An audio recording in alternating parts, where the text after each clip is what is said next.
Female genital mutilation. Is it an Islamic issue or is it a cultural issue? You often hear apologists say that FGM has nothing to do with Islam. It's just an African or a cultural thing. But I'm going to be showing you how FGM comes from Islamic teachings. As if women in Islam didn't have it bad enough already, they also have to be cut up like this and robbed of their bodily autonomy in order to limit their pleasure and control their sexuality. I'm going to back this up with receipts, Islamic references, scholarly opinions, and videos from Muslims and Muslim scholars. If you wanted proof that Islam contributes to this heinous practice, you got it.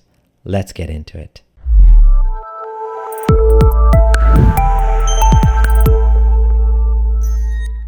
To start, where does FGM happen? The majority of FGM cases occur in Muslim majority countries or communities. FGM is common in several Muslim majority countries in Africa and the Middle East. Countries with the highest prevalence rates are Somalia with 98%, Egypt 87%, Sudan 86%, and Mali 89%, are all predominantly Muslim. FGM is often socially linked to Islam in these regions. FGM has also been linked to having a high prevalence in Iraq. In Southeast Asia, particularly in Indonesia, where about 49% of girls undergo FGM, the practice is generally milder and it's tied to local customs rather than Islamic doctrine. Many Muslim majority countries, including Turkey, Jordan, Morocco, have little to no practice of FGM. Some minority Muslim communities in countries like Kenya and Tanzania practice FGM alongside non-Muslim communities. So, right away, you are now going to see why apologists are saying, oh, it has nothing to do with Islam. They're saying it's not universally practiced, but the fact is it is practiced more in Muslim countries and communities. The best thing to do when attacking a position is to steelman it. That means to fully understand the other person's position and represent it in the strongest way possible. We need to acknowledge that FGM is not entirely limited to an Islamic practice, but Islam has a lot of blame here too, and we're going to get to that. First of all, what are the types of FGM? The World Health Organization, WHO, defines it as 4 types. Type 1, partial or total removal of the clit. Type 2, partial or total removal of the clit and the labia. Part 3, infibulation, which means narrowing the vaginal opening and or stitching parts together. Part 4 is other harmful procedures such as pricking, scraping, etc. Islamic apologists, as you're going to see, will tell you that Islam encourages type 1 only, or type 4, removing part of the clit to reduce pleasure, not the whole thing. That's much better, right? Yeah, right. I'm going to show you a Muslim doctor who primarily sees Muslim women, and she says she's seen women who've had it totally removed. That's because this isn't a proper medical procedure. A lot of the time it's done in back alleys or homes with no anesthesia by someone who is not medically qualified or trained. You're going to hear a woman talk about her FGM experience very soon. What are the harms of FGM? The WHO states FGM has no health benefits and it harms girls and women in many ways. It involves removing and damaging healthy and normal female genital tissue, and it interferes with the natural functions of girls' and women's bodies. The way Muslims get around this is they say that their FGM is not really FGM. They hate it being called that. They prefer female circumcision. This video by Lubaina speaks about how she survived FGM. I was 8 years old, dragged into a clinic wearing maroon shorts and a beige tank top. A color combination I now avoid. The colors of flesh and blood. My mother, an educated and successful woman, kept silent, swayed by the myth that cutting facilitates easier childbirth, probably comforting herself that it was okay because everybody does it. She also kept silent while a bearded doctor with a big belly and sharp blade cut away an intimate part of my young body with no anesthesia. Since I started asking more questions, I've been told all sorts of strange things, like, it's what our ancestors did. We didn't know any other way. It makes for cleaner periods, and it keeps girls safe from being promiscuous. Really? Today, my father and most of my family supports my work against FGC. Yet, he refuses to discuss his role in my violation. I don't think I'll ever truly know the fullness of what I've been deprived of. I've struggled with so much shame. Do I deserve feelings of pleasure? What about my sexuality? What will happen if I decide to birth children? With every new intimate experience, I'm confronted with deeper worries and discomforts. Do I orgasm the way nature intended? Is this how it's supposed to feel? Will there always be an overwhelming sense that part of my sexual identity was taken away from me? I often ask my female friends. She wonders what she's robbed of. She wonders why this happened to her. She struggles with shame. She doesn't know what it'll be like when she has a baby. All of these anxieties. You see how awful this practice is? And in the next video, you're going to hear how Yasmin Muhammad was subjected to FGM. It's a very disturbing story of how she was held down and cut, but it needs to be heard. It was just like a dark room. There was really nothing in it. And just so, like maybe about 6 or 7 women just waiting. Next thing I know, I was blindfolded. So it was just dark. I didn't know I remember the women sitting there, and then it was just darkness. And I remember just really fighting, like really, really, really, really fighting. And I remember that they had a really, really difficult time holding me down. Which is why, so I was like fighting, and like trying to get out, and then more people would hold my hands, and there'll be more women on one arm and more on the other, and my legs, and I was like, they were lying me down. Somebody was holding onto my head, and like my legs were like spread, and a couple of women on one leg, couple on the other, and I still was like moving, and it was just like, the pain is undescribable. It's very, very, very, very painful. And I just remember screaming. And yeah, I remember I still have a scar from, like, she cut like kind of on my lips because of just too much movement. So I think that's why I was also even bleeding more, because it wasn't only like what she was supposed to cut, but then she ended up cutting me.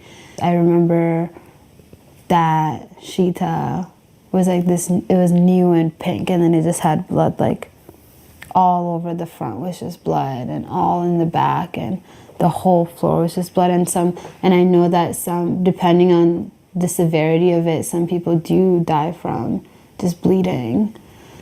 Yeah, I don't really feel pleasure, like, as I've heard, like, a lot. I know all women are different, and it's like, it's more complicated than just having a clitoris. At the same time, I also know that in terms of that, I don't really experience pleasure like the way other people, like I hear other people have, or I've never really had like an orgasm or any of that. And also in terms of like like sex is just not a big part of my life.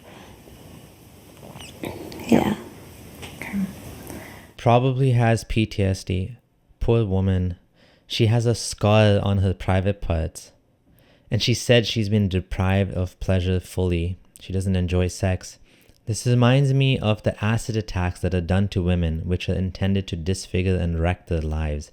They rob a woman from life experience of sexual pleasure. So awful. What for? To control their sexuality and to limit promiscuity. So, is this really from Islam? Let's start with this Salafi Muslim guy on TikTok who uploaded a video called "Liberal Muslims are getting offended by Islam and speaking from desires," where he speaks about how Islam does legislate it for women. He quotes scholars. But before we get to that, I'm just going to remind you, I'm going to be uploading more such content on the topic of Islam regularly, so be sure to subscribe if you're new here. All right. For people that want to learn. If you don't want to learn, that's fine. Get offended by the Sunnah. You'll answer to Allah why you don't like the Sunnah. Maybe these liberal Muslims and Tabarruj queens think they're above and beyond the Prophet ﷺ and his wives and any of the Sahaba. So there are many evidences according to the Prophet ﷺ and the Sahaba of this particular practice. This practice isn't meant to harm the women. Rather, this is something that many of the wives of the Prophet ﷺ did. The women at the time of the Prophet ﷺ did, and they saw it as something beneficial, and this is their reasoning behind it. So we have a religious Muslim giving a quick overview. It comes from Hadith and Islamic scholars. He says if you don't like it, it's not my problem. Basically, it comes from Islam, so take it or leave it. The popular Islam QA Fatwa website says regarding circumcision, it says, "Praise be to Allah. Circumcision is not an inherited custom as some people claim. Rather, it is prescribed in Islam, and the scholars are unanimously agreed that it is prescribed. Not a single Muslim scholar, as far as we know, has said that circumcision is not prescribed. The evidence is to be found in the Sahih Hadith of the Prophet, which proves that it is prescribed. For example, the hadith narrated by Bukhari and Muslim from Abu Hurairah that the Prophet said the fitra, meaning the natural disposition, is 5 things, or 5 things are from the fitra. The hadith narrator literally had to include these 2 variations. They thought this was important enough. They actually, like, it's such a meaningless difference. Sorry, I'm getting sidetracked. The fitra is 5 things, or 5 things are from the fitra. However Muhammad said it, who knows? Circumcision, shaving the pubes, cutting the nails, plucking the armpit hairs, which I have a video on as well, and trimming the mustache. This hadith includes circumcision of both males and females. So basically, Islam says that circumcision is part of the sunnah. And then there's another hadith. And by the way, whenever the hadith is in Bukhari and Muslim, it's considered the most authentic of all hadith. Okay? According to Sunnis. Number 2, Sahih Muslim narrated that Aisha said, Messenger of Allah said, when a man sits between the 4 parts, arms and legs of his wife, that's a funny way to put it, and the 2 circumcised parts meet, the ghusl, meaning the bath, the mandatory bath, is obligatory. So you have to do this before you pray. So the Prophet mentioned the 2 circumcised parts, the circumcised part of the husband, the circumcised part of the wife, which indicates that a woman may be circumcised just like a man. And lastly, this is a weak hadith. We're going to talk about it. Abu Dawud narrated that a woman used to do circumcisions in Medina, and the Prophet said to her, do not go to the extreme in cutting. That is better for the woman and more liked by the husband. But the scholars differed concerning this hadith. Some of them classified it as da'if, weak, and others classified it as sahih. So basically, we don't even know if he actually said this, right? The fact that circumcision for women is prescribed in Islam is confirmed by the hadith above, and not by this disputed hadith. But the scholars differed regarding the ruling. So basically, there's different rulings, and that Salafi guy on TikTok is going to say the same thing. But basically, it's either obligatory for both males and females, okay? Or it's sunnah for both males and females, or it's obligatory for men and recommended for women, okay? So those are the opinions. So you can see the different options are that, right? It's basically definitely a good thing at the very least, and more strongly, it's obligatory. You have to do it for both men and women. So we're not making this up. The Islamic texts, Islamic scholars, and Muslims in general, especially in certain cultures, believe in FGM. Back to the TikTok video. I'm going to skip most of the video because it's boring as hell, but I'm going to jump to the conclusion because I think it's interesting to look at how he puts it. The ulama have 2 positions on it. Either it's a wajib, it's obligatory for the woman, or it's just a sunnah that is permissible and a woman's rewarded for doing it, but she's not punished or sinful if she doesn't do it. And this case could differ from woman to woman. Some medical doctors may deem that such a procedure could be really harmful to a woman if she has pre-existing medical conditions. Again, I'm not a medical doctor. I haven't studied women's anatomy or anything like this, but this is simply what the scholars say. So if you have an issue with whatever I said, you have an issue with the Prophet ﷺ, you have an issue with the wives of the Prophet ﷺ, you have an issue with the Sahaba, you have an issue with the scholars, and you have an issue with Islam altogether. People that get offended by this video, you can get offended all you want. The deen of Allah does not care about your feelings. And if you're genuine when it comes to learning the deen of Allah, you should listen to all these evidences because it will be beneficial to you and you're going to learn more. This video is already too long, but yeah, that answers the question on female circumcision in Islam. Liberal Muslims and Tabarruj queens, you can cry about this all you want, but hey, you don't got an issue with me. You have an issue with Allah. There you have it. Not a medical doctor, doesn't know anything about women's genitalia, but wants to be an expert on this and promote cutting up women. Notice he says there's two positions. Either it's recommended or it's mandatory. No other option. If you don't like it, take it up with Allah, not him. Now I'm going to show you a medical doctor, a Muslim scholar who promotes it. This is actually the most disturbing of all, that a medical doctor would do this. Meet Dr. Haifaa Younis. Dr. Haifaa Younis is an American board certified obstetrician and gynecologist, and the founder and chairman of Jannah Institute. Imagine an American board. She graduated from the Mecca Institute of Islamic Studies in Jeddah, Saudi Arabia. Despite being a practicing OBGYN, she actually promotes female genital mutilation, FGM. She has her own institute, the Jannah Institute, and she's also associated with Yaqeen, as you can see here. They describe her as passionate about spreading the word of Allah and igniting the love of Islam and the Quran through her teachings. This is her Jannah Institute, and this is her YouTube channel, which you can see has almost 700,000 subs. She had a live stream 3 years ago where she defended the practice of FGM. Let's take a look. On the Hijabi subreddit, the post says, "How are we letting Dr. Haifaa Younis get away with promoting FGM?"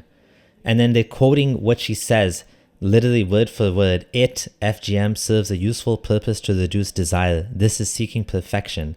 I see clips of that woman preaching go viral left and right even today. She's a popular scholar. The comment section is always full of praise and admiration. This woman, an OBGYN, promotes female genital mutilation in a video that's still up today. I noticed that even on this video, Muslim women were quite horrified and said things like, "It serves as a useful purpose to reduce desire."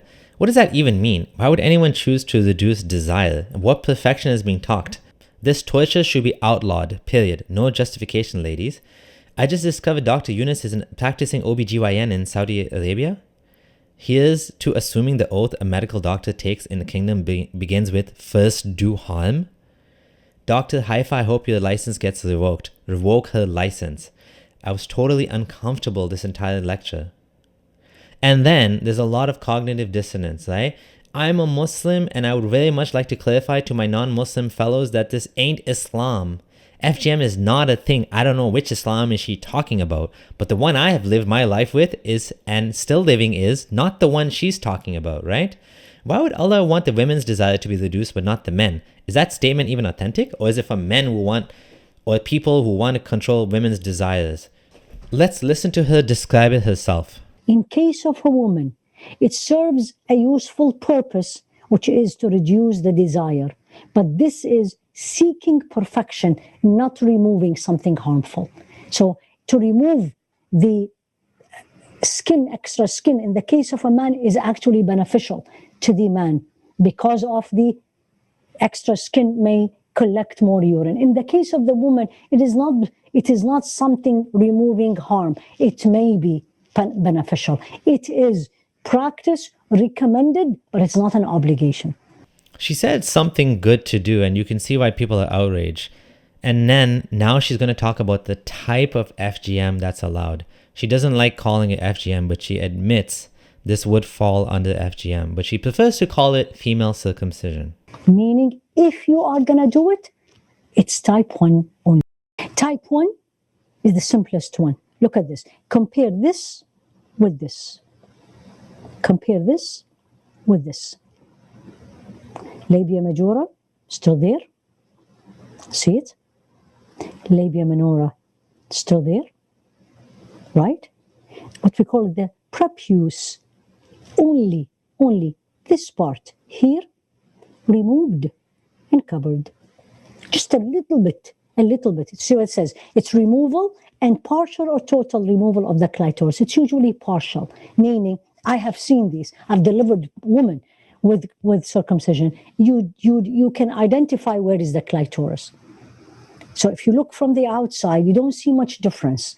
And you can see where is the clitoris. So it's just a little bit of removal of the skin. Think of the circumcision where we remove the skin, right? And sometimes we remove a little bit, and sometimes we remove a lot of it. So the whole glans, this is for the men or for the babies, so the glans is completely exposed. There's a lot of dishonesty here in what she's saying, because it's clearly all over the place what happens to women. It's not type 1 only. She also explains later on in the same video that she's gone to open up women who were stitched up, which is type 3, and then asked them if they wanted to be restitched after she opened them up. Let's listen to that. You'll be very surprised, and I will never forget this. This is more than 12, 13 years ago. She was a physician from Sudan. And of course, I've seen it during pregnancy. And I asked her this question because she had type 3. And I said, I am going to need to open it up during labor. Do you want me to cut it properly? I mean, to suture it back properly, meaning open it up completely and as much as I can bring back the labia, or you want me to bring it back the way it was? That's the woman rights. I have no right to impose my belief or what I think. That's her body. This is her choice. And I was so surprised when she said, put it back the way it is. And this is a physician. And I was really surprised. I had more, this is one, but more said, put it back as normal as you can. So we can see quite clearly it's not just type 1. Muslim women are damaged in all different ways. As she was saying, even this Sudanese physician who was having pregnancy was stitched up, which is not type 1, which was earlier what she said was, oh, it's usually just a little bit of cutting, but as you can see, it's all over the place. Sometimes it's completely removed. As you heard Yasmin Mohammed speak earlier, the way this is done with multiple women holding you down and no anesthesia, it's not really fair to pretend Islamic circumcision is anything less than FGM. It's imprecise and damaging, and it's crazy to hear this American board certified Muslim doctor talk about restitching up a woman back to FGM after opening up her vagina for birth. Awful, just awful. And now I'm going to show you a Muslim doctor doing FGM in America.